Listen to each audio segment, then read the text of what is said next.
ஏய் Thursday தானேடி test. இன்னைக்கு என்ன கிழமை? திங்கக்கிழமை. வா சாப்பிட போலாம். செவ்வாய்க்கிழமை விடுறது, புதன்கிழமை விடுறது, சாயந்தரம் 7 மணிக்கு வரும் உடம்புல கரண்ட். நாளைக்கு டெஸ்ட். So what? படிச்சலாம். 2 யூனிட் தான் படிச்சிருப்ப. 3 மார்க் தான் கொடுக்கோங்க 2 யூனிட் படிச்சால. நீ மொத்தம் எத்தனை யூனிட் படிக்கணும்? படிச்சு திருப்பி படிச்சுக்கிட்டு இருப்ப. 10:30 மணி ஆகும். 2 யூனிட் தான் முடிச்சிருப்ப. தூக்கம் வரும். அப்ப மனசு சொல்லும், காலையில 3 o'clock தூங்கிருவியா? 3 o'clock கண்ணே முழிக்க முடியாது. 5:30 ஐயோ 5:30 எழுந்திருச்சு பிரிச்சு பார்த்தா ஏற்கனவே படிச்ச 2 யூனிட்டும் மறந்து போயிருக்கோம். எதுக்கு நாங்க திங்கக்கிழமையே சொல்றோம் வியாழக்கிழமை டெஸ்ட்ன்னு? படிக்கிறதுக்கு 4 நாள் வேணும்ட்டு தானே. ஒரு நாள்ல படிக்க முடியாதுங்கிறதுனால தான் 4 நாளைக்கு முன்னால சொல்றோம். புரிஞ்சுக்கணும்ல.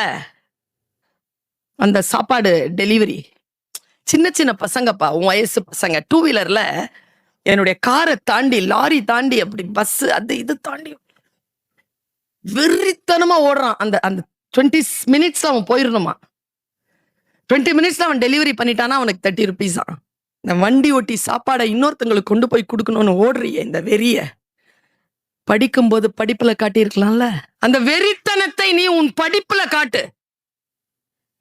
இது படிச்சுட்டோம்னா 2 மார்க் அதிகமா கிடைக்கும்ல. இந்த யூனிட்டை முடிச்சுக்கலாம். இந்த யூனிட்ல 3 மார்க் கண்டிப்பா வரும்னு டீச்சர் சொல்லியிருக்காங்க 15 மார்க்ஸ்ல. இந்த யூனிட்டை முடிச்சுக்கலாம். வெறித்தனமா படிச்சியா? வெற்றி பெற்றவனுக்கும் சாதனையாளருக்கும் என்ன வித்தியாசம்னு நினைக்கிற? வெற்றி பெற்றவன் தன் வெற்றியை கொண்டாடி விடுகிறான். சாதனையாளன் தன் வெற்றியை கொண்டாடுவதே இல்லை, அதை பொறுப்பாக மாற்றிக் கொள்கிறான்.